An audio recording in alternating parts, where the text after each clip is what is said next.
Ní orúkọ Ọlọ́run mẹ́ta lọ́kan la kí wa káàbọ̀ sí ẹ̀kọ́ Bíbélì ti ọ̀sẹ̀ yìí. Bí a ti ń tẹ̀síwájú, Olúwa máa bá wa lọ. Mọ́mì wa, kí lorúkọ yín mọ́? Orúkọ tèmi ni akàwé mímọ́ Omowunmi Taiwo láti Yewa South East Archdeaconry.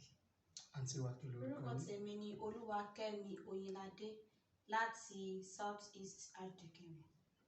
Èní jẹ́ ọjọ́ ìsinmi ìkọkàndínlógún lẹ́yìn mẹ́talọ̀kan. Ohun tí à ń gbé yẹ̀wò ní àkòrí láti ọdún ìwá ni Olúwa Ọlọ́run àti ìjọba àlàáfíà. Ẹ̀ka àkòrí àfihàn ìjọba oníwà bí Ọlọ́run apá ìkẹrin. Ohun tí a fẹ́ kẹ́kọ̀ọ́ lé lórí gangan lónìí òun la pè ní ìyọ́nú. Ibi kíkà wa ni ìwé Dáníẹ́lì orí ìkẹfà ẹsẹ̀ ìkẹrìnlá títí dé ẹsẹ̀ ìkẹtàdínlógún. Nígbà tí ọba gbọ́ ọ̀rọ̀ wọ̀nyí, inú rẹ̀ bàjẹ́ gidigidi, ó sì fi ọkàn rẹ̀ sí àti gba Dáníẹ́lì sílẹ̀, ó sì ṣe làálàá àti gbà á sílẹ̀ títí fi di ìgbà tí oòrùn wọ̀. Nígbà náà ni àwọn ọkùnrin wọ̀nyí péjọ lẹ́sẹ̀ kan náà lọ́dọ̀ ọba, wọ́n sì wí fún ọba pé, mọ̀ ọba pé òfin àwọn ará Mídíà àti Páṣíà ni pé kò sí àṣẹ tàbí òfin tí ọba fi lélẹ̀ tí a gbọ́dọ̀ yí padà. Nígbà náà ni ọba pàṣẹ, wọ́n sì mú Dáníẹ́lì wá, wọ́n sì gbé e sọ sínú ihò kìnìún. Ọba sì dáhùn, ó wí fún Dáníẹ́lì pé, Ọlọ́run rẹ ẹni tí ìwọ sìn láìsinmi, òun ó gbà ọ́ là. A sì yí òkúta kan wá, wọ́n sì gbé e ka ojú ihò náà. Ọba sì fi òrùka èdìdì rẹ̀ àti òrùka èdìdì àwọn ìjòyè rẹ̀ sàmì sí i, kí ohunkóhun má ṣe yí padà nítorí Dáníẹ́lì. Nígbà náà ni ọba wọ ààfin rẹ̀ lọ, ó sì fi òru náà gbààwẹ̀. Bẹ́ẹ̀ ni a kò sì gbé ohun èlò orin kan wá síwájú rẹ̀, oorun kò sì wá sí ojú rẹ̀. Nígbà náà ni ọba dìde ní àfẹ̀mọ́júmọ́, ó sì yára kánkán lọ sí ibi ihò kìnìún náà. Nígbà tí ó sì súnmọ́ ihò náà, ó fi ohùn réré ẹkún kígbe sí Dáníẹ́lì. Ọba dáhùn, ó sì wí fún Dáníẹ́lì pé, Dáníẹ́lì, ìránṣẹ́ Ọlọ́run alààyè, Ọlọ́run rẹ ẹni tí ìwọ ń sìn láìsinmi, a lè gbà ọ́ lọ́wọ́ àwọn kìnìún bí? Nígbà náà ni Dáníẹ́lì wí fún ọba pé kí ọba kí ó pẹ́. Ọlọ́run mi ti rán áńgẹ́lì rẹ̀, ó sì dí àwọn kìnìún náà lẹ́nu, wọn kò sì fi lè pa mí lára, gẹ́gẹ́ bí a ti rí mi láìlẹ́ṣẹ̀ níwájú rẹ̀ àti níwájú rẹ̀ pẹ̀lú ọba, èmi kò sì ṣe ohun búburú kan. Nígbà náà ni ọba yọ̀ gidigidi, ó sì pàṣẹ pé kí wọn kí ó fa Dáníẹ́lì jáde kúrò nínú ihò. Bẹ́ẹ̀ ni a sì fa Dáníẹ́lì jáde kúrò nínú ihò. A kò sì rí ìpalára kan lára rẹ̀, nítorí ó gba Ọlọ́run rẹ̀ gbọ́. Ọba sì pàṣẹ pé kí a mú àwọn ọkùnrin wọ̀nnì wá tí ó fi Dáníẹ́lì sùn. Wọ́n sì gbé wọn sọ sínú ihò kìnìún, àwọn àti àwọn ọmọ wọn àti aya wọn, kí ó tó dé ìsàlẹ̀ ihò. Àwọn kìnìún borí wọn, wọ́n sì fọ́ egungun wọn túútúú. Nígbà náà ni Dárúsì ọba kọ̀wé sí gbogbo ènìyàn, orílẹ̀ àti èdè tí ó wà ní gbogbo ayé pé kí àlàáfíà kí ó máa bí sí fún yín.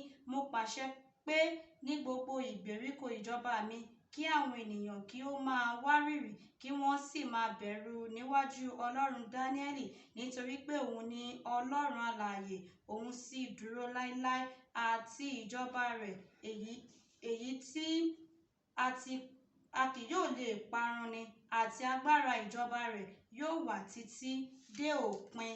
Ó ń gbani, ó sì ń yọni, ó sì ń ṣe iṣẹ́ àmì àti iṣẹ́ ìyanu ní ọ̀run àti ní ayé, ẹni tí ó gba Dáníẹ́lì là lọ́wọ́ àwọn kìnìún.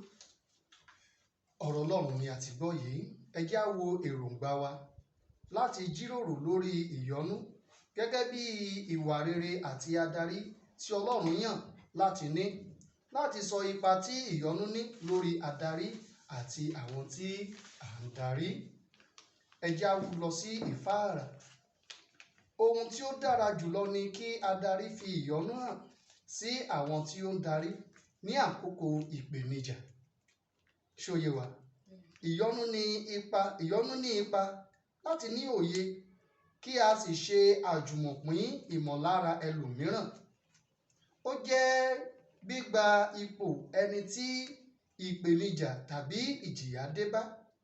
Ọba Dárúsì fi ìfẹ́ hàn sí Dáníẹ́lì ní ṣíṣe àjọpín àìsùn pẹ̀lú rẹ̀. Ní àfẹ̀mọ́jú, ó ti tètè wá sí ẹnu ọ̀nà ihò kìnnìún láti mọ̀ bí Dáníẹ́lì ti wà. Jésù dúró sí ipò ìbátan Lásárù tímọ́tímọ́, ó sì bá àwọn ẹbí rẹ̀ ṣe àjọpín ẹkún wọn. Ǹjẹ́ a lè rí irú àwọn adarí bẹ́ẹ̀ ní àwùjọ wa òde òní tí ń yọ̀ ní ìyọ́nú sí àwọn ènìyàn ìlú wọn? Ẹ máa rí pé àkọsílẹ̀ bí ìbéèrè ni. Ǹjẹ́ a sì lè rí adarí bírú ọba Dárúsì tó ní fi ara rẹ̀ sípò Dáníẹ́lì tí kò lè sùn lóru, tí ó sì ń gba àwẹ̀ àti àdúrà? Àwọn adarí wọ̀nyí la bẹ̀bẹ̀ fún Ọlọ́run á fún gbogbo wa ní orúkọ Jésù.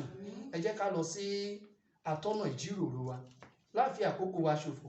Àkọ́kọ́ ni pé láti inú bí kíkà òní, sọ ìtumọ̀ ìyọ́nú kí o sì sọ ọ́ mọ́ ìwé Róòmù orí 12 ẹsẹ̀ 15. Gẹ́gẹ́ bí Róòmù orí 12 ẹsẹ̀ 15 yẹn ṣe sọ, wípé ẹni tí ó ń yọ̀ kí a máa bá yọ̀, ẹni tí ó ń sọkún kí a máa bá sọkún pẹ̀lú.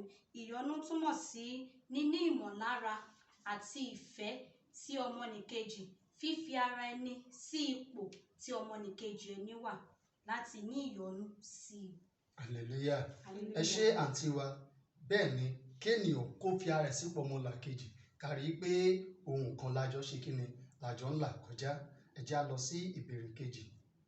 Gógó ipò ọlá fún àwọn adarí ni láti bá àwọn tí wọ́n ń darí kẹ́dùn. Jíròrò lórí èyí ní ìbámu pẹ̀lú ìwé Dáníẹ́lì orí 6 ẹsẹ̀ 14 àti 18 pẹ̀lú ìwé Jòhánù orí 11 ẹsẹ̀ 45 dé 46. Báwo sì ni àwọn adarí ṣe lè gba ipò àwọn ará ìlú tí ó ń jìyà, pàápàá ní orílẹ̀-èdè tí àwọn adarí ti ń lọ sí ilẹ̀ òkèèrè fún àyẹ̀wò ìlera, níbi tí àwọn olóṣèlú ti rán àwọn ọmọ wọn lọ kàwé ní òkè òkun, níbi tí àwọn olórí kò ti kọbi ara sí ìdààmú àwọn tí olùgbàdì ìkọlù àwọn jàǹdùkú? Bí wọ́n ṣe lè gbà ni pé kí wọ́n fi ara wọn sí ipò àwọn tó ń jìyà yẹn, kí wọ́n múra láti bá mẹ̀kúnnù kan bá wọn kẹ́dùn. Irú ipò tí wọ́n bá wà, gẹ́gẹ́ bí ọba Dáníẹ́lì, ọba Dárúsì, ó bá Dáníẹ́lì kẹ́dùn. Bí Dáníẹ́lì ti wà nínú ihò kìnnìún yẹn, ọba yẹn náà kò sùn, ó wà nínú yàrá, ó ń gbààwẹ̀, ó fi gbogbo òru yẹn ó fi bá Dáníẹ́lì kẹ́dùn. Bó ṣe yẹ káwọn adarí wa náà kan máa ṣe nìyẹn. Nínú ipò tí mẹ̀kúnnù bá wà, káwọn náà kan fira wọn sínú ipò yẹn, kan bá mẹ̀kúnnù kan bá wọn kẹ́dùn. Ṣe àti àfikún kí wọ́n gbìyànjú láti tún orílẹ̀-èdè wa ṣe, pàápàá ilé ẹ̀kọ́ àti ilé ìwòsàn. Kì í ṣe gbogbo ènìyàn ló ní agbára láti gbé ènìyàn lọ sí òkè òkun fún àyẹ̀wò àbí rán ọmọ ní òkè òkun fún ìwé kíkà. Orílẹ̀-èdè wa máa tẹ̀síwájú ní orúkọ Jésù. Ẹ jẹ́ ká wo ìbéèrè kẹta. Jíròrò lórí ipa tí ìyọ́nú ọba Dárúsì ní ìbámu pẹ̀lú ìwàásù Jésù àti àwọn ọmọ ẹ̀yìn rẹ̀ ní Mátíù orí 14 ẹsẹ̀ 14 dé 16. Gẹ́gẹ́ bí Mátíù orí 14 ẹsẹ̀ 14 títí dé 16 yẹn ṣe sọ, ó sọ nípa ìgbà tí àwọn Jésù kọ́ àwọn ọmọ èèyàn tán, tí wọ́n sì fún ní kí wọ́n lọ láti lọ ra oúnjẹ. Ṣùgbọ́n nítorí pé Jésù fi ara ẹ̀ sí ipò tí àwọn ènìyàn yẹn wà, wípé tí òun bá dá wọn sílẹ̀ ní àkókò náà, nǹkan tí ò dára lè ṣẹlẹ̀ sí wọn. Nítorí náà ó fi ara ẹ̀ sí ipò tí wọ́n wà ní àkókò náà, ó sì ṣètò ohun tí wọn yóò jẹ fún wọn. Gẹ́gẹ́ bẹ́ẹ̀ náà ni ọba Dárúsì ṣe fi ara ẹ̀ sí ipò tí Dáníẹ́lì wà pẹ̀lú, láti bá a kẹ́dùn, láti mọ ní ìmọ̀lára ohun tí ó lè máa là kọjá nínú ihò tí ó wà yẹn. Ẹ ṣé. Ìbéèrè kẹrin. Báwo ni àwọn adarí wa lóde òní ṣe ní ìyọ́nú sí àwọn ènìyàn tí wọ́n darí tó? Ìwé Lúùkù orí 10 ẹsẹ̀ 25 dé 30. dín ní ogójì. Ìwé Lúùkù orí 10 ẹsẹ̀ 25 lọ sísàlẹ̀ yẹn sọ fún wa nípa aláàánú ará Samaria tó rí ẹni tí wọ́n ṣá, gbogbo àwọn tó kọjá wọ́n rí ẹni tí wọ́n ṣá yẹn ní ojú ọ̀nà, ṣùgbọ́n kò sẹ́ni tó ṣàánú fún un. Gẹ́gẹ́ bẹ́ẹ̀ làwọn adarí wa lóde òní ni wọ́n ṣe rí. Gbogbo ohun tó bá yẹ kí wọ́n ṣe wọn ò ní ṣe, wọ́n máa rẹ́ni tó yẹ kán káàánú fún bẹ́ẹ̀ yẹn wọn ò ní káàánú fún un.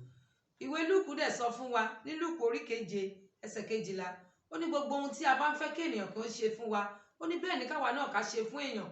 Nítorí náà àwọn adarí wa lóde òní wọn ò ní ìyọ́nú sí àwọn èèyàn tó bó ṣe yẹ kí wọ́n ní. Àpò ara wọn nìkan ni wọ́n mọ̀. Bámúbámú ni mo yó, mi mọ̀ pé ebi ń pọmọ ẹnìkankan. Òun ló wà lọ́wọ́ àwọn adarí wa lóde òní. Ẹ̀yin adarí wa àti gbogbo olùwòran wa, ẹ̀mí ìyọ́nú Ọlọ́run á fi sí gbogbo alọ́kàn lórúkọ Jésù. Ìparí, àfìgbà tí a bá ní adarí àti alákòóso oníwà bí Ọlọ́run tí ó lè fi omijé mọ ìrora pípàdánù ọmọ tàbí aya ṣọwọ́ àwọn aṣọ̀tẹ̀. Àfìgbà tí a bá ní àwọn adarí oníwà bí Ọlọ́run tí ó mọ̀ bí àwọn ilé ìwòsàn wa ti di ẹ̀bìtì.